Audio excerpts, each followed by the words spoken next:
Hello, everyone today. Thank you for coming back to be a part of this really wonderful, informative, and beneficial 5th ICWA Institute. Today is our 4th day, and once again, I'm honored to have 3 really great women who have knowledge, who have experience, and who come to this training with a lot of wisdom to share with you. So we have Heidi Walker, who is the NAIR director of the state of Washington. And then we have Billy Patterson, who is a tribal liaison, as well as a LICWAC liaison, I want to say. And then we also have a volunteer who actually sits as a member of LICWAC. And I'm going to let them introduce themselves and give you the acronyms, because, you know, we live in a world of acronyms. And I just want to say, welcome, have open ears, open heart, and continue to learn as we move forth in this institute. So thank you so much. And Heidi, Billy, and I'm going to let you take it away. Let's welcome them. Thank you, Laura. So good afternoon, everyone. My name is Heidi Walker. I'm the program manager for NAIR, Native American Inquiry, and for also Relative Search. And my programs are tasked with obviously sending out Native American inquiries to all federally recognized tribes across our nation. And then our other piece is sending out those relative search letters to each relative found for any child that's been placed in out-of-home care. So after the session, if you have any questions about either of the programs, always feel free to reach out and you'll have my contact information. But for today, we will be talking about the Native American inquiry process and just giving you some information and background about it. So when you hear acronyms such as NAIR or the word inquiry or IIR, Indian Identity Request, you'll know what the social workers are in the field are talking about. Just really quick background on myself. I've been in this position for about 2 years now. Prior to that, I was part of the Office of Tribal Relations. I was the tribal liaison and ICWA consultant for Region 5. Prior to that, we were just 3 regions, so I covered Region 3, which is 5 and 6 today.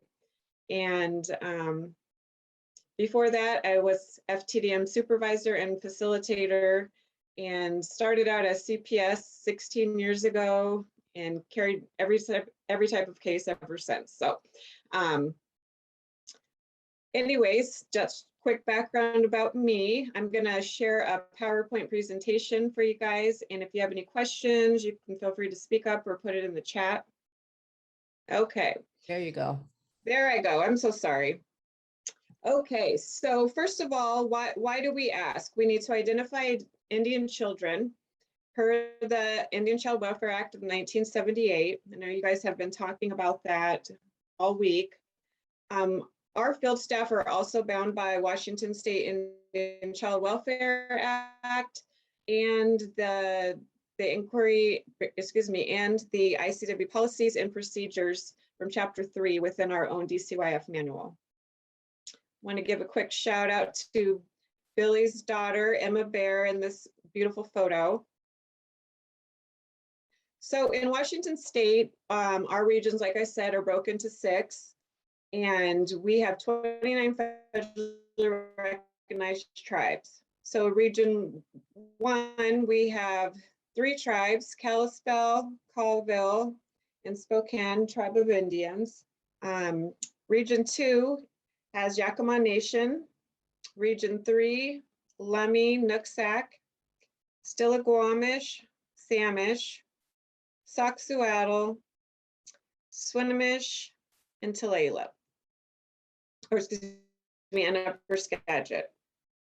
We move down to Region 3, and we have, Region 4, we have Muckleshoot and Snoqualmie.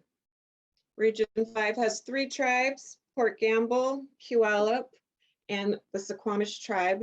Region 6 has the remainder of the tribes. They have 12 tribes. We have Chehalis, Cowlitz, Ho, Nisqually, Quileute, Jamestown, Sklallam.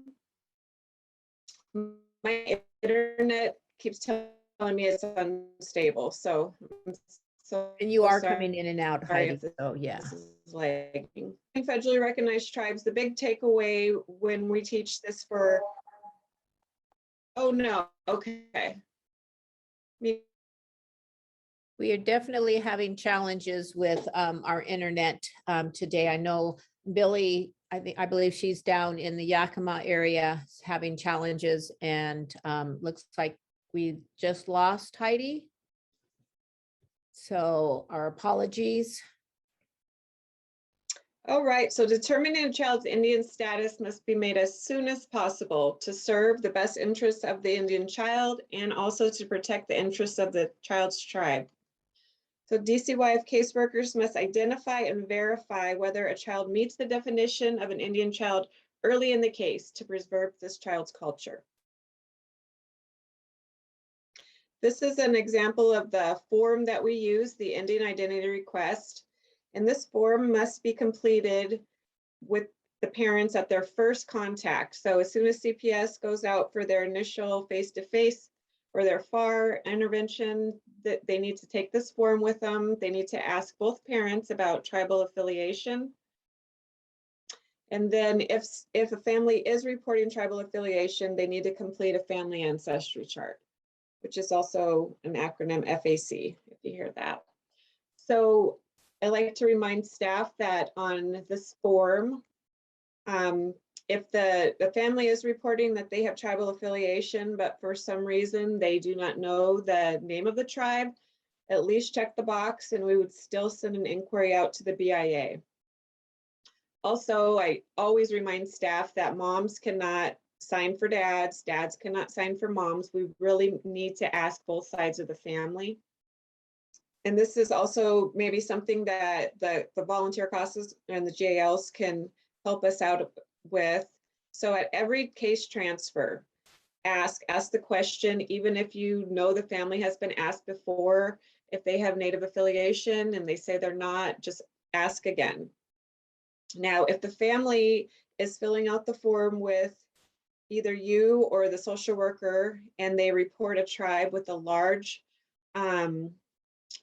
with several bands, such as like Chippewa. So if they say Chippewa, we at NAIR would really like for anyone speaking with a family to ask if they can narrow it down to which band they would be.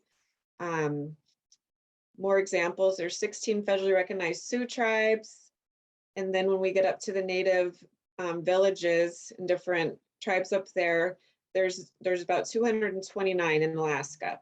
So if we don't have specific information about the tribe, which bands they might come from, my folks at NAIR would be sending out an inquiry letter to all 22 Chippewa tribes or all 16 Sioux bands.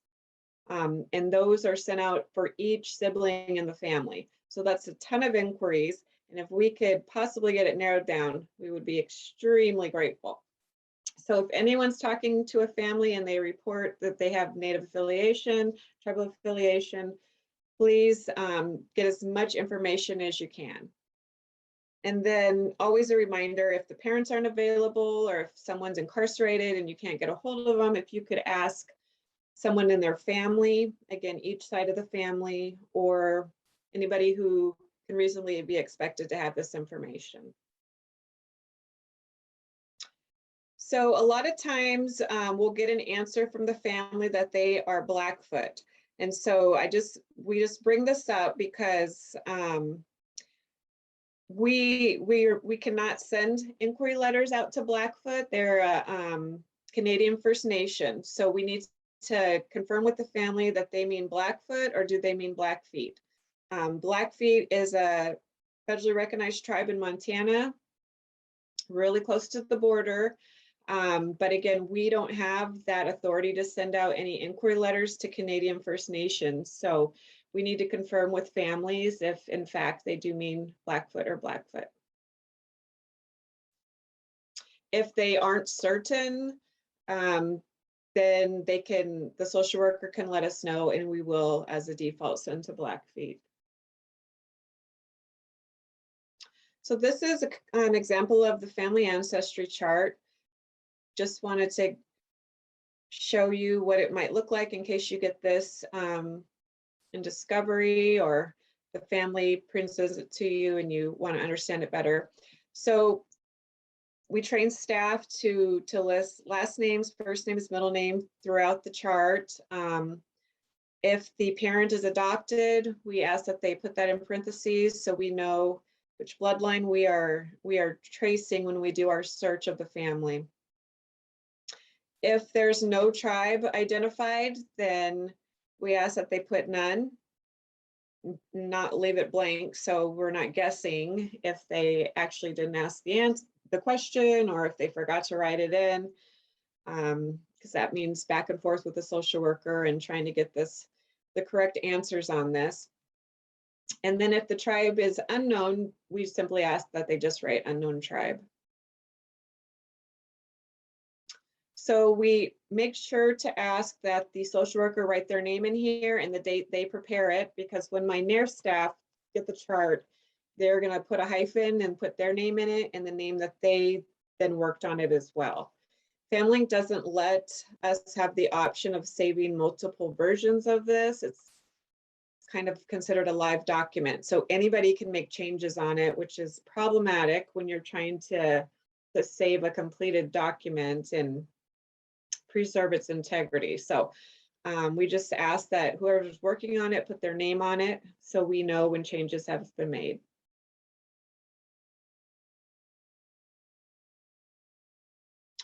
So if you hear anyone talking about making a NAIR referral, basically all it is a quick email to my staff. We have a NAIR email box, and then as soon as we get that, Naomi, she's the supervisor, she'll screen it and log it in the referral log and let the social worker know. If a family presents their enrollment cards to a social worker, they can jot down their enrollment numbers. It's not required, we never ask for it, but if that's something they want to put in the referral, that's fine, we'd add that to the chart. And so those charts are being sent out to the tribes directly. So once my folks get the assignment, we do a familiar search and looking for about up to the third or fourth generation on most of the charts. So we use a variety of databases and search engines.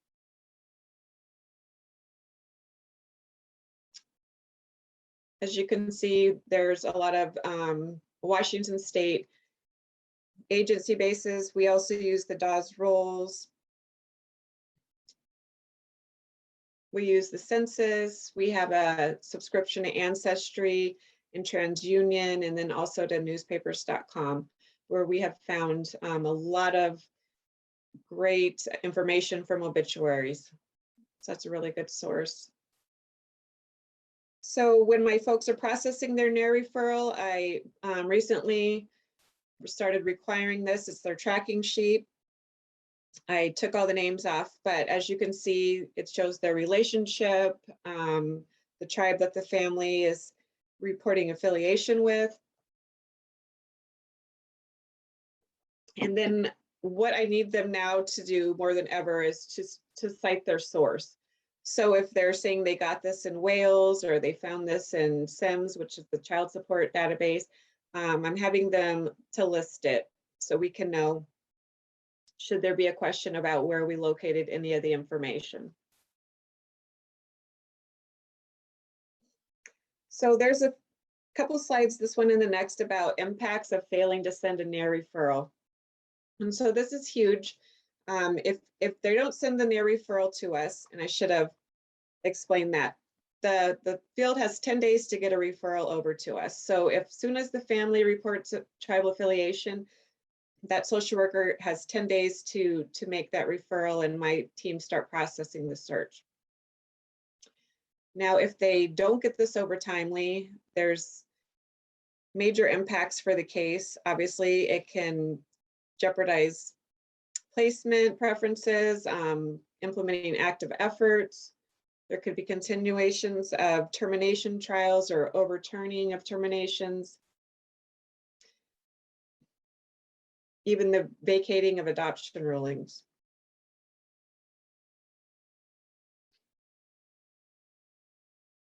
There could be missed cultural and familial connections, and then failure to access appropriate cultural services and providers for the family.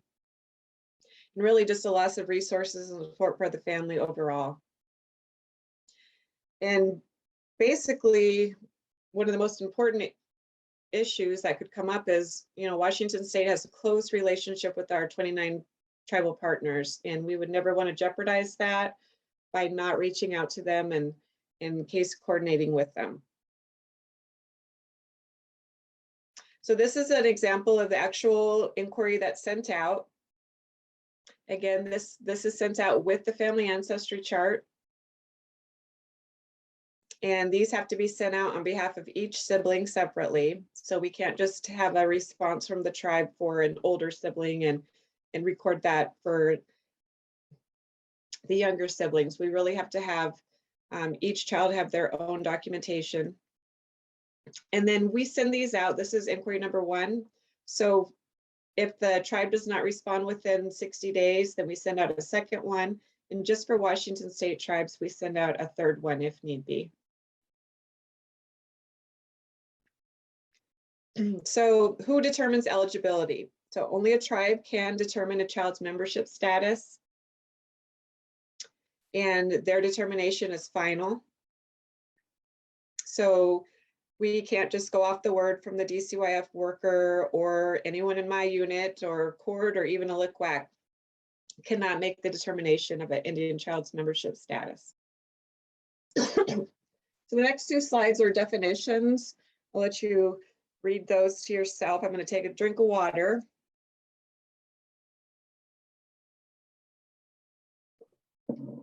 Heidi, this might be a good time too. There are a couple questions. Should I bring them up? Okay, go now, ahead. or, Go for it. Okay. Rose has asked on an update for the Duwamish tribe about being federally recognized. I do not know how to answer that one. How is multiple tribal affiliations handled by the court and DCYF? That was the second question from. I feel like you touched on that, but is there anything else you wanted to? So I'll skip to a screen. So this is our ICW tab. And if a family is reporting multiple or affiliations with multiple tribes, we would send out inquiries to all of those tribes. And then each tribe is going to have their own level of involvement that they would like to have with the family. A lot of times if there's, say that the family is affiliated with 2 or 3 Washington State tribes, the tribes will partner and amongst themselves choose a lead for the case. Only one tribe can take jurisdiction, obviously. Sometimes we'll get a response that says if this child isn't already a member of, say, Muckleshoot, then they are still eligible for LUMI and they can be enrolled with them. So this is all information we pass on to the parent, and it's always the parent's decision on where they want their child to be enrolled, if at all. That's not something that the department gets involved in, but multiple tribes can be involved with the case, and they would all need to be invited to the FTDM and get the appropriate documents for court and be made aware of the hearings. Does that answer that? I think your supervisor or your advocate supervisor may be able to assist you in this, because active efforts is, as we've learned over this past week, is most important. So we will give you our contact information. If you need more assistance, we're happy to help you out here. Okay, thank you. You're welcome. Thanks, everyone. Are there more questions?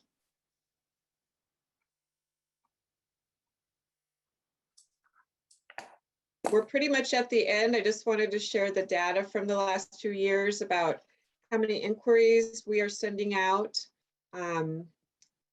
Obviously, thousands. We had 11,000 letters just sent out in 2020, more than 11,000. Those were our first inquiry letters. Again, when we don't hear back from a tribe within 60 days, we're sending out a second, and then just for Washington State, sending out a third. So that was 326. And then these are the numbers of responses from the tribes that have come back to us saying, yes, this is a tribal member, or this child's eligible for membership, or even these children are considered descendants. So we're tracking all of that information. Well, I've only had social worker requests. I mean, if they're required to do it within the 10 days. So if you, for some reason, learn that it hasn't happened, you can definitely reach out to me and I can follow up with them so they can make it happen.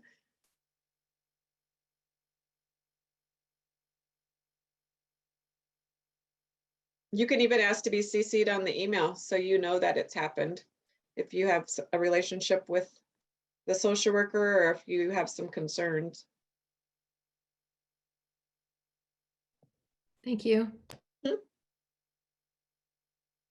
So I think I'll hand it over to Billy, a dear friend of mine, Miss Billy Patterson. Let's see if I can figure out how to unmute. Can you hear me okay? Yes, we can. I can. Cool. Okay. Hi, everyone. I'm Billy Patterson. And I do have, am I able to share my screen?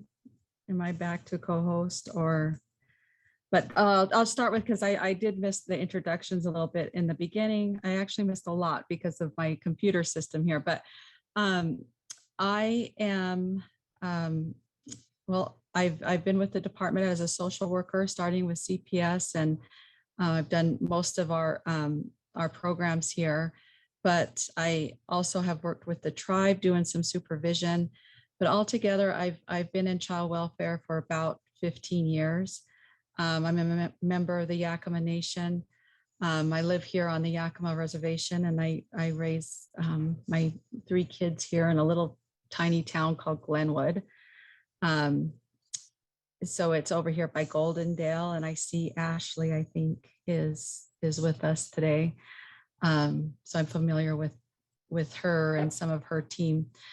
But so I was asked today to talk about LICWAC, and that's one of my roles as an ICW consultant now, and tribal liaison in Region 2. So again, that's I'm over here in Klickitat County and serve Yakima County up to Ellensburg and clear out across to Walla Walla. There's probably about 13 or 14 offices, I think. So I'm here to talk about LICWAC. And I did bring a good friend with me today, Lorianne Adams, and she is a LICWAC member. And I am going to hand it over to her in a little while, but and give her maybe a more formal introduction. But I am going to share my screen and see if. Okay, so Heidi, it says I can't share while you're sharing. Are you still sharing your screen? Heidi? No, she's not, Billy. Nope.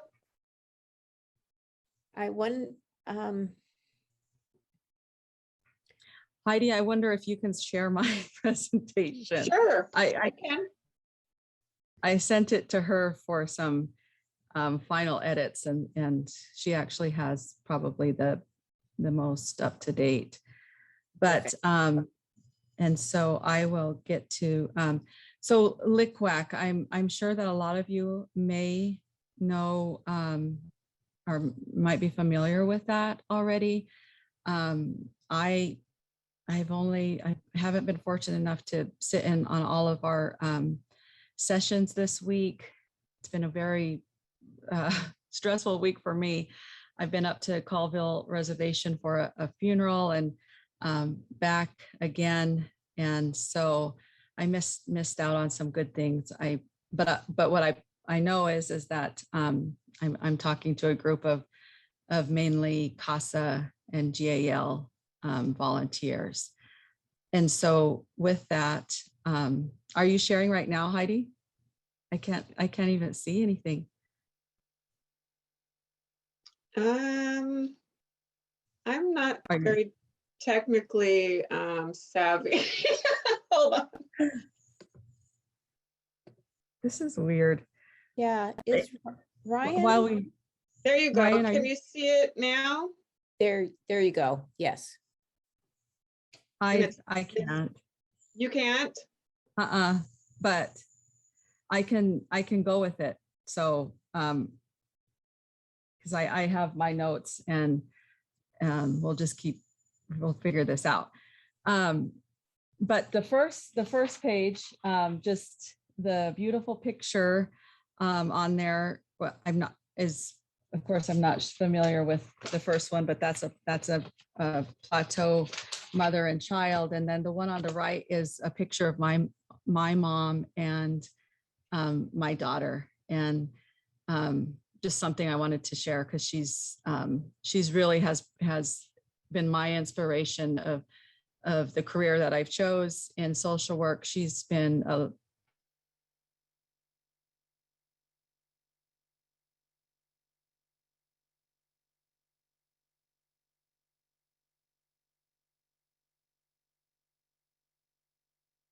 I'll go ahead and shut my camera off and maybe that will help.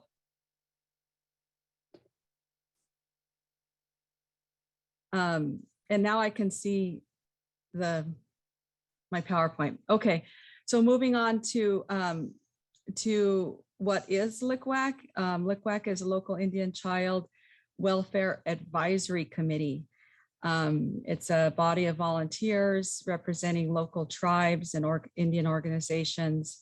And the purpose is just to provide advice on cultural case planning for Indian children when the tribe's not involved or is unavailable at that time. And another important aspect is of ensuring that DCYF is following policies and ICWA. A little to the next one is history of LICWAC. And just something I'm not going to go through these too in depth, but what I want to share with you is that Washington State is kind of ahead of the ball game. And it was in 1970 that a group of tribal and state child welfare came together, and this came about of groups coming in and being able to form these committees to help with case planning and giving recommendations to families and that are involved with the department.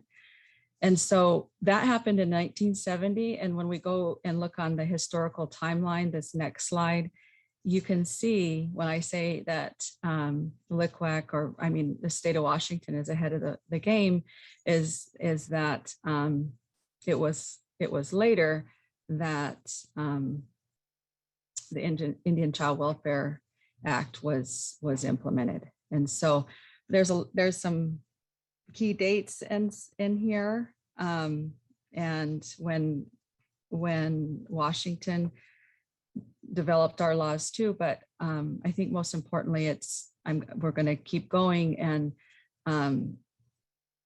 and this is more for your reference.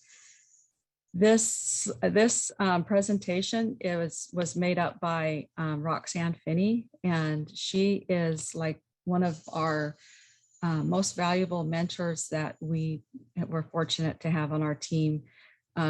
She's retired now, but she was here with us as ICW consultant in the Seattle office, and she'd been with the department for many years. And actually, I think she was part of that team of when the LICWAC first came about. So she was so knowledgeable. She was the one who made this presentation, and also she and so giving her that credit, but also giving her, honoring her, because she taught us a lot, and we really do miss her. But that's a picture of her there, of us honoring her on her last day of work this last year. So just a quick preview of what is Indian Child Welfare Act. This is my sister and my niece. Actually, I call that would be my granddaughter, my sister's granddaughter. But that's in our longhouse. Not a lot of pictures are taken there, but anyway, there's a background on the picture. But I think everybody, I'm hoping, has a good grasp on what this federal law, when it came about and how it came about, and why. And that is just because so many children were Indian children removed from their homes. And just a quick thing that I wanted to tell you for this particular slide for you to think about, which is huge, is that in 1978, 35 to 40%, almost half of Indian children were removed from their home. I mean, 35 to 40%, that's a lot. And then when you think about it even further, and those kids that were removed at that time, about 80% of those kids were not in an Indian home.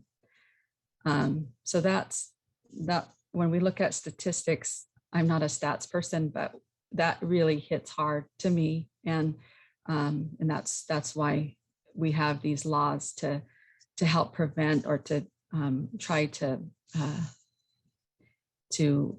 lessen that amount of kids being removed from their homes. So ICWA was established to for minimum standards for states. Some of the key points to think about, or that was brought up with ICWA, was that it requires tribal notification. So when we do have a tribal dependency in state court, or that we will notify tribes. Tribes have the right to intervene and be a party to the case. It also establishes being able for tribes to transfer jurisdiction to tribal court, and it requires active efforts. And that's something we've talked about before, but this is a huge piece of ICWA, which requires remedial and rehabilitative services for Indian families before any placement out of home occurs. And so, and those services, we're looking for services that are culturally relevant for these families to be able to either prevent removal or bring families back together. The standards also bring about our placement preferences, and that's something we'll talk about. But we have a criteria. ICWA has a criteria of how placement preference, and that's, again, we'll talk about it here in a bit. And then must meet a higher standard for dependency and termination. And so that's, when I say that higher, we have a higher standard of, Heidi, what am I trying to say when we,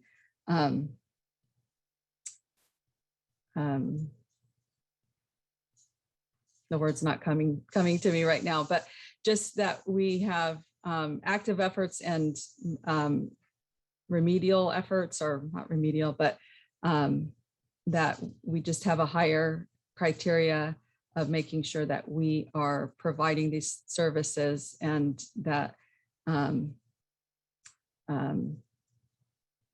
higher standard when Indian kids are removed from their home. That might have been confusing, I'm sorry. And the last thing is that it requires a qualified expert witness. And a lot of you might be already familiar with that as well. We can move on to the next one, next screen. And I'm just looking at my time as well.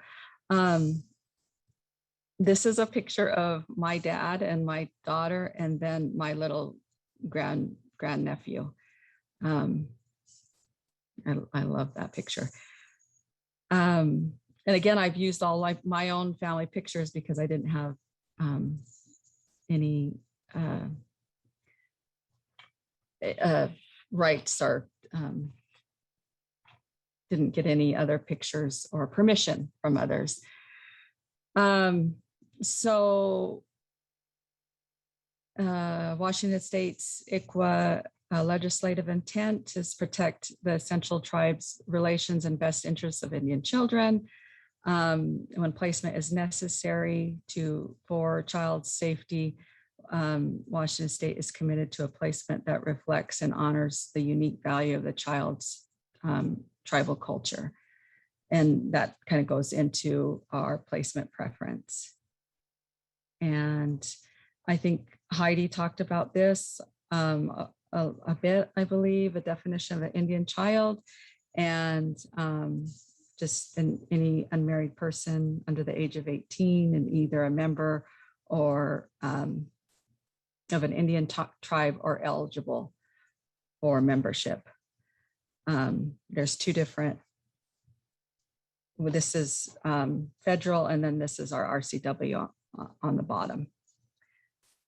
But that's the definitions of an Indian child. So here is when we talk about placement preference, and the first, when a child does come into care, our role is to make sure that we follow these placement preferences, and that would be, first off, we would try to look for any extended family. That's priority. And if that's not available, then a foster home that's licensed with in the child's tribe. So that's, making contact with them and seeing if they have any foster homes. The third preference would be an Indian foster home licensed or approved by an authorized non-Indian licensed authority. And then last would be an institution approved by that Indian tribe. And this next screen talks about, it continues, I think.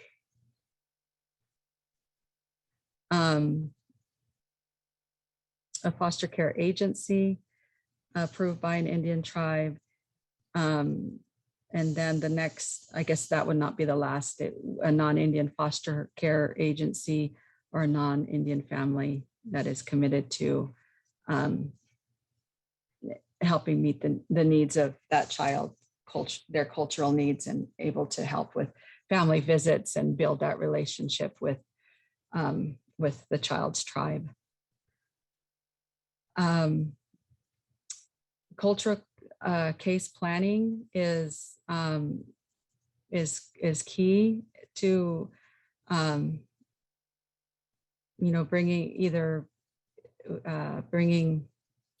preventing removal or bringing a family back together. We need to have cultural plans that the services and plans that a family can relate to. And that's one of the real important things about LICWAC is being able to address those needs in a group like LICWAC and giving those recommendations.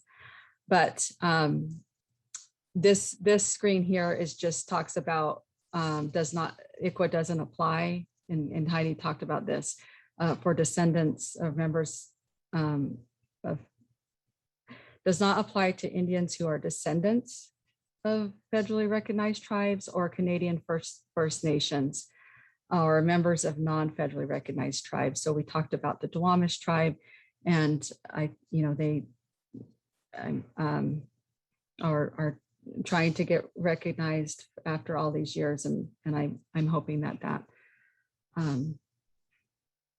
but then again, and this will address it here. However, it is policy that DCYF caseworkers provide cultural case planning for every child in the foster care system. For non-ICWA children, cultural planning must be specific to the child's Indian tribe and family. And so that it's just key that, even though, take Duwamish for instance, that we may have, if we have members of Duwamish that are, even though they may not be federally recognized at this point, we are still going to be reaching out and making sure that our hoping that we can make connections and come up with a plan that would be culturally relevant for that family. LICWAC functions, and I love this, and one of the functions is to help preserve the culture of our kids that come into care. And I love this picture. This is a picture of my son who, this is not his first elk, but one of his that he got this year. But I'm going to talk about that too, kind of how we can keep our culture alive with our kids that come into care and are removed, or maybe not living with the Indian family or on the reservation. What can we do to make sure that those needs are getting met?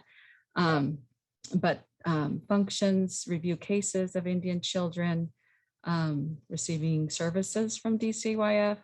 It acts as a multidisciplinary team in the development of culturally relevant case plans. Can act as an administrative review team. And this, I'm sure is, I'm not sure if Heidi brought this up because I couldn't hear some of it, but some of our we are in right now of some of policy changes and updates, and so some things may change in the near future. Because this here acts as a child protection team, we haven't really used it as a CPT in a long time. And then essential to permanency planning when we're having those permanency planning staffings.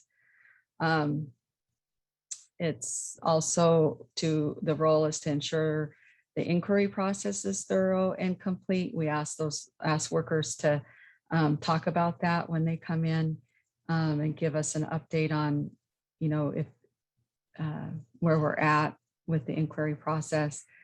The role also to ensure placement preferences have been followed, cultural connections are maintained, identifying those cultural resources and activities, and advocate for the best interest of the Indian children.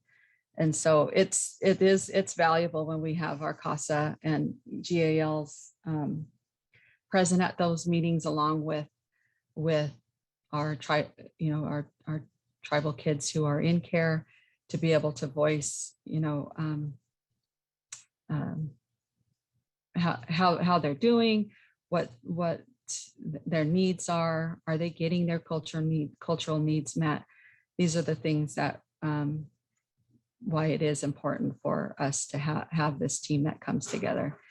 And just some of the cultural considerations when staffing a tribal case, and this is something that would be important for CASAs, just to kind of keep in your mind about when you're staffing these cases, that some of the things that are important to our Indian families and kids that are missing out on a lot of these things when they come into care, and how can we make sure that they are getting these types of needs met. And so one of the things that I wanted to bring up is the rite of passage. That's something, that we believe our kids, at different stages in their lifetime, that we have, that is essential for them to go through and to experience. And so one of those things that's important is name givings. When, whose responsibility is that when we have kids that come into care? We have ceremonies that kids are missing, and we need to be able to offer that. And that's these traditional ceremonies, like when our kids get their first kill as a teenager, or traditional when our young women are becoming adults and they are able to do their first gathering of roots and berries, and even using a cradle board. I'm not going to go into depth about that because I know the department. But I do want to say that's an essential piece of nurturing a child and bringing them up, is for them to feel that security and while being in a cradle board. And that's a training in itself, but it's just something that I wanted to bring out. And then learning from tribal elders. Are our kids getting that? Are they still connected to their grandparents, aunts, and uncles? That's the biggest piece, I think. And just being present with family is meeting those cultural needs, for them to be able to learn and remember. And so I'm hoping that when you advocate for these kids, that we're remembering this, like it's all of our responsibility for all of us to come together and make sure that these are being offered to our kids. Some of the things like Longhouse and Shaker Church, powwows, tribal events, parades, rodeos, inspirational speakers, clubs, stick games, storytelling, even basketball tournaments, horse races, connections to ancestral lands and water. For a child to be removed from their home and not being able to go, back into the mountains, or, to go camping and things that are really important to us, and those are taken away, then that we are missing a huge piece of our culture. And so again, how do we make sure that continues? Some of the things too is basic, books, music, movies, YouTube, and so forth. That was my most favorite slide right here. That's the most important thing I want to be able for you to bring out of this, is that when you have an Indian child on your caseload, please be thinking of this, because we are the adults that are making these plans for kids, and I believe it's our responsibility to make sure that they're getting this need met. We can move on. When should cases be staffed? It's CWS cases in which the family indicates tribal heritage and the tribe is not involved. And so that's at a time where we haven't heard back from the tribe. And so we need some guidance. Maybe the tribe has requested a LICWAC staffing, so we're able to do it at that time. Cases should be staffed within 60 days of original placement, or scheduled within 60 days if a staffing cannot be arranged, and every 6 months thereafter, unless it needs to be sooner. But again, if a tribe is involved, then we don't need to be the best practices that we're connecting with tribes and getting their input versus a LICWAC input. And impasse process, it means when we have a deadlock between DCYF and LICWAC following a staffing, where LICWAC does not concur with the department's plan and decisions, or the caseworker does not agree with the recommendation of LICWAC. And at that time, I've never had this happen. I'm not sure if Heidi ever has had this happen, but there is a process, and that it will go up with the chain of command of how that's handled within each region. So it's not. I haven't been involved in an impasse either. It's usually things are easily worked out at the table. Yeah. So thank goodness we haven't. And so the next one, I keep thinking, God, I'm going to come up to Lorianne here in a second, but oh, okay. So LICWAC membership, members must be designated to serve on LICWAC by a tribal government or an urban Indian organization,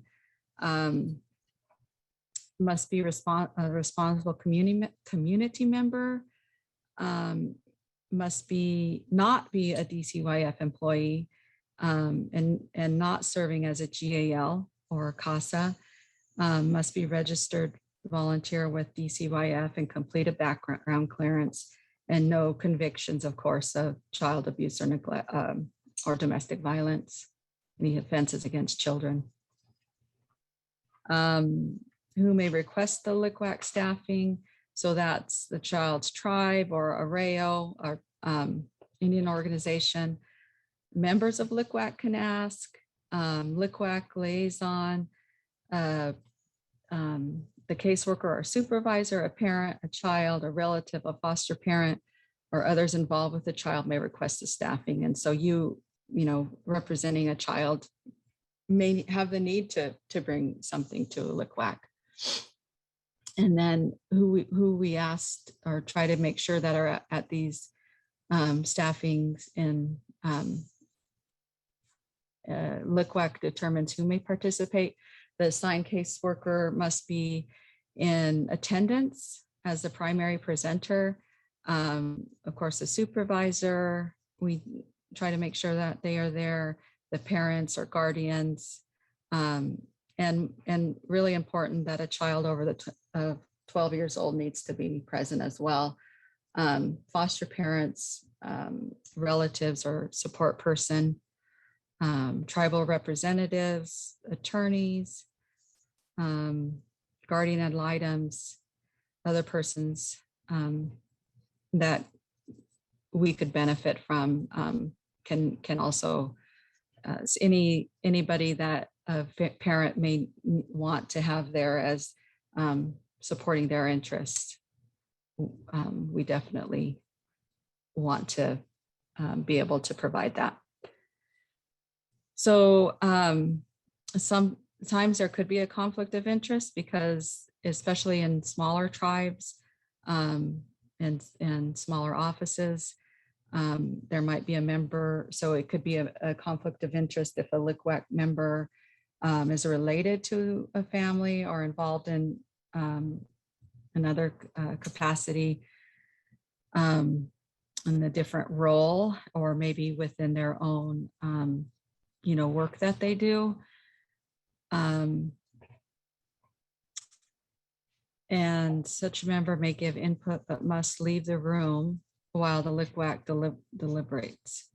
This includes a member who works with the individual from the tribe or agency they represent, or is in an advocacy role with one or more of the individuals of the family. So if there is a conflict of interest, we do ask that if they're family, that they don't, we wouldn't probably staff a case, but in our small areas, it is often that we may know the person, or and Lori can touch on this when she comes, but because that's how we get good information is when we're working with our community members and tribal team members on LICWAC that know families are affiliated with them, that they and that kind of helps us build the trust between the department and that family that we're trying to work with. And so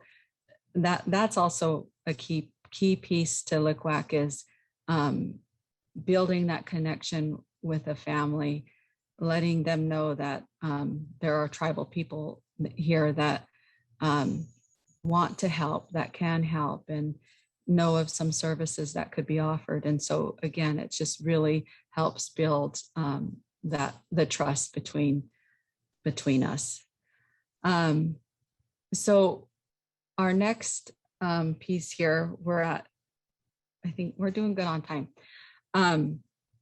So I was able to invite my good friend, Lorianne Adams, and she is a LICWAC member.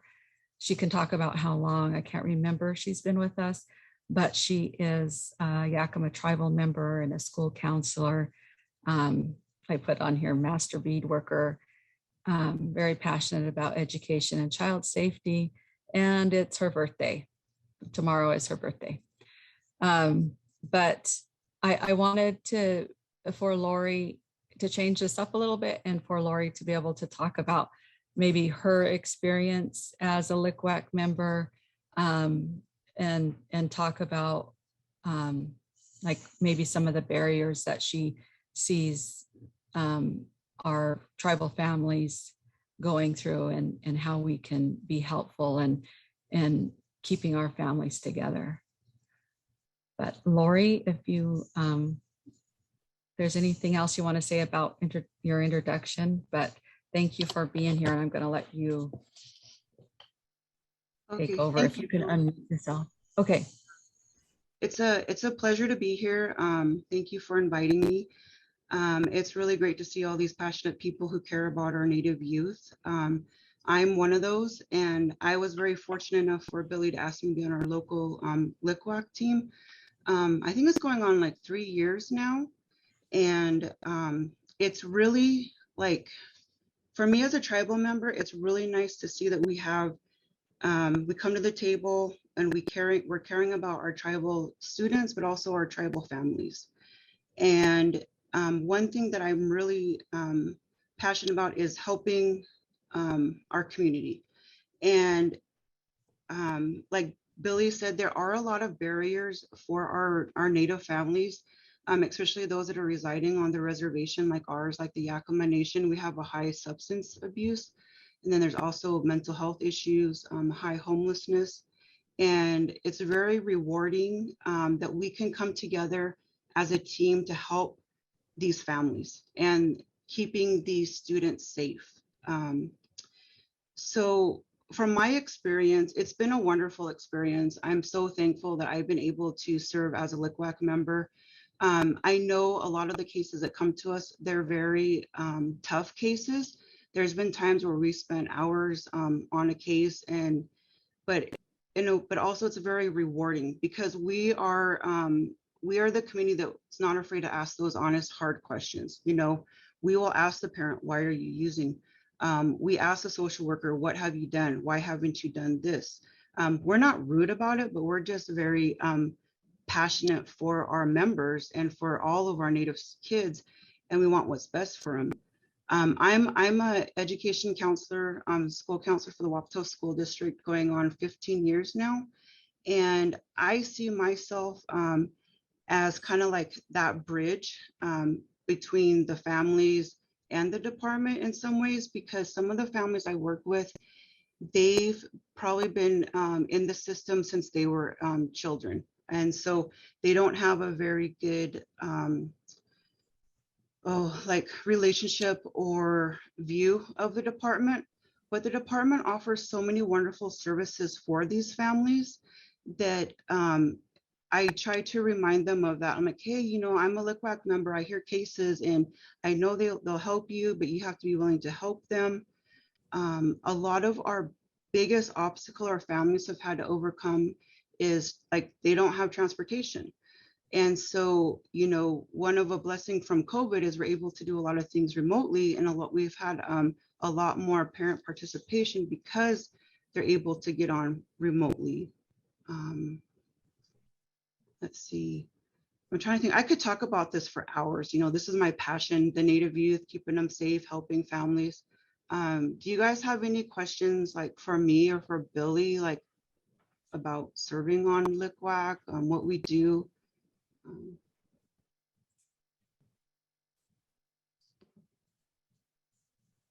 Are you guys holding LICWACs virtually because of COVID? Yes, we are right now. Lorianne, this is Laura Lee, and I want to thank you for the work that you do as a LICWAC member, as I too am a LICWAC member here in Region 5. And I find that we're not LICWACing as many cases as I believe we should. Do you find that over there, or what do you think we should be doing, the volunteers should be doing? I think that's a good question. And like I said, I'm kind of new to this, so I'm still figuring out the ins and outs of it. But you know, as I think volunteers too, we, like Billy said, we can bring a LICWAC to the tables if we know those families. And that's one thing too about being here and working in the school system. I know a lot of the different families. I know as an educator too, it's my role to help navigate those families to get the resources that they need, but also to let them know what their rights are. And, you know, a lot of our families, they're hesitant to go into the schools to get that help. And so I think being an educator helps them. I can give them the tips. I can say, okay, so your child's behaving and acting up at school, you've been expelled, you need to go in, did they tell you to do this, you know, X, Y, and Z? They're like, no, we didn't know that. Well, okay, now you can go back and ask them, or the social worker, you know, go back and talk to this person that's in the building. So I don't know if I answered your question, Laura Lee. Thank Well, you. Laura, I want to answer or comment on that as well. Is actually not having a lot of LICWAC meetings, or if you're seeing the numbers go down, does not mean that it's a bad thing. I see our workers with the department making those contacts earlier on in the case, and that's what ICWA says and is best practices, is that, you know, we want to be able to be staffing or getting the input directly from the tribe that family is involved with. And it can be a conflict if we, you know, are going to the tribe and getting those recommendations and letting them be part of a service plan, and then we take it to LICWAC. It could be a conflict, you know, if we're getting, you know, two different recommendations, and we really need to be following what the tribes, what they want. Yeah. And then LICWAC is next if we can't. So if there is no tribe involved, then aren't we supposed to still LICWAC these cases? Yes. Yes. Okay. Until we've determined. And Right. that can take some time. Yes. And I think that's where I was standing maybe, and I didn't answer it as well. Okay, thank you. And I think we have a hand up. Nancy? Thanks, Billy.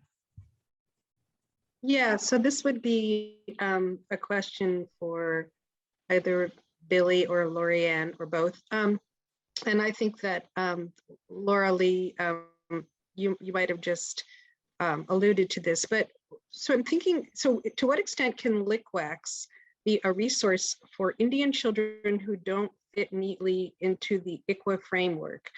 They, you know, they are Indian, but their ancestry is from numerous tribal nations, and they don't belong to any one nation because they don't have enough ancestry in any one nation, but they're still Indian.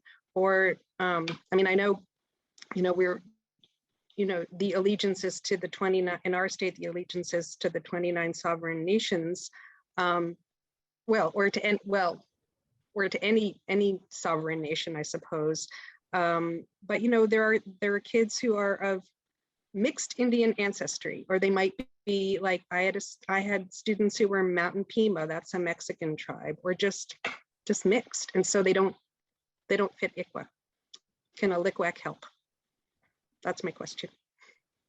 Well, if it's that goes back to if they're federally recognized or not. But even if if they're not members of a tribe,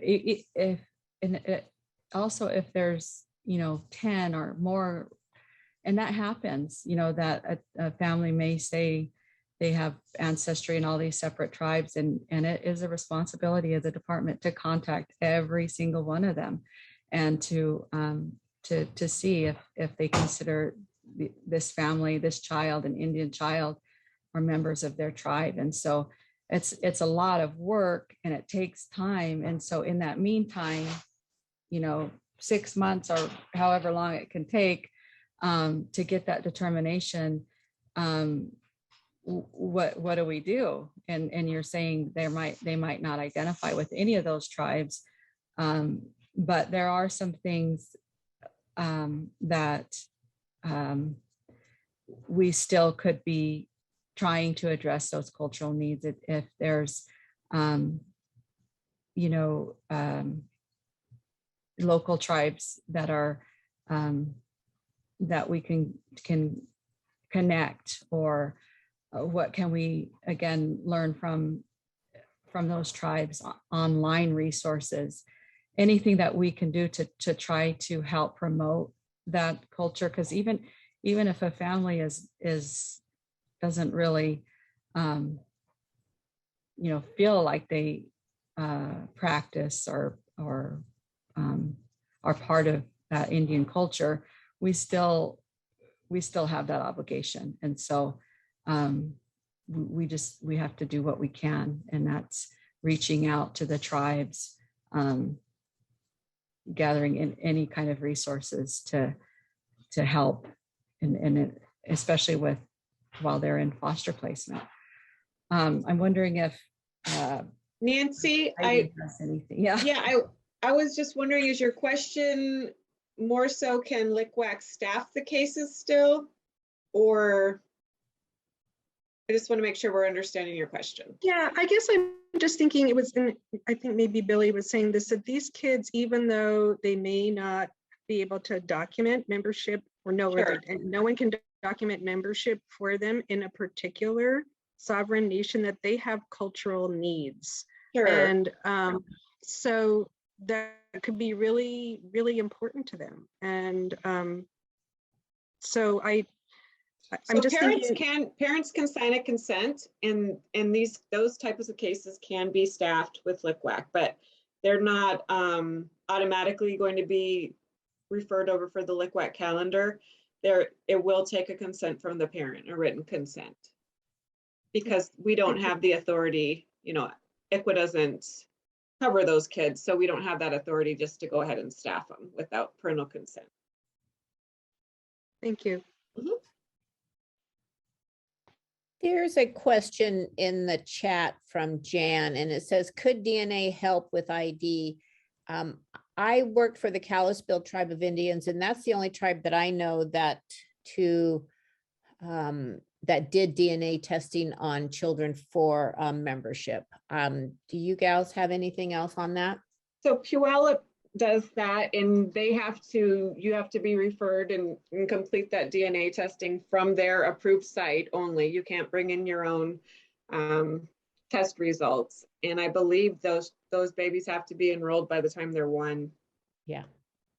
Yeah, Muckleshoot has also switched to DNA recently. I just did DNA for a Quinault child also.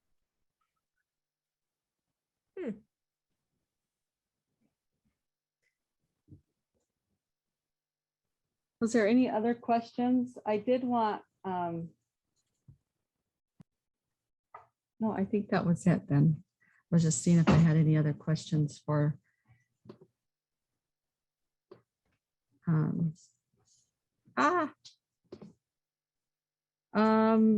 oh, this was one of the last slides about protocol, just having what the caseworker would need to have available at these staffings. And it's different now while we're in COVID, doing things virtually.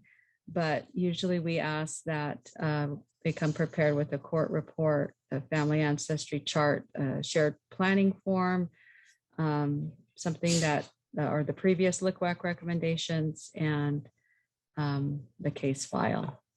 So obviously that's not happening right now, but, and here are some resources that, and I'm not sure, Laura, will this be, people be able to have access to this or to be able to save these? They will, Billy. Okay. And so with that, I think we'll leave you with that. If there are any other questions, this is our last slide with mine and Lori's information. I love that picture and what that says, Billy. People will forget what you said. People will forget what you did, but people will never forget how you made them feel. Mm-hmm. Mm-hmm. I love that, because I think that that's really necessary. A big part of our job is that we are not working with these families to make them feel bad or to be superior. We want to be able for them to feel like they come to a safe place to be able to talk about their family, their things that they're struggling with, and Yes. what we can do to help keep their families together or bring them back together. Yes. That's beautiful. So is there any other questions? Anything else? Wondering, do the LICWAC people get to be a part of the celebration when there's reunification? I have never been asked. I'm not sure if we've ever, I don't think so, Yeah. but that is important. I'm surprised that we haven't had that asked before. I know I used to work with Diane Waddington on LICWAC, and we would have our own little celebrations, you know, when we met, but other than that, nothing. I mean, that was good. Yeah, there's not a better feeling than to be able to reunite kids with their parents. Yes. All right. We have a few more minutes, and if there's nothing else, this has been very informative, and I'm really grateful for Heidi one more time coming to this institute and sharing your knowledge. And Billy, thank you so much for being part of it. And I know we were going to have you earlier this year, but you were out on a buffalo hunt. Yes, Yes. that's right. That's right. That just is so great. And it wasn't a successful hunt. oh, but what fun though, right? It was. Yeah, It was yeah. fun.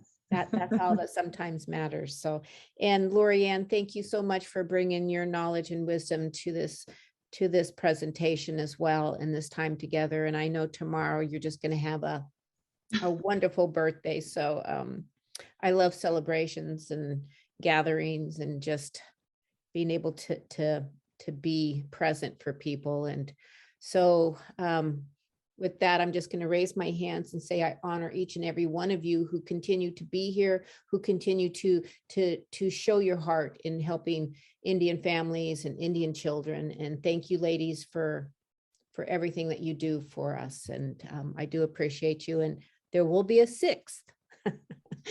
Institute coming up. And so hopefully that'll be in person and we can all get together and really have a good time.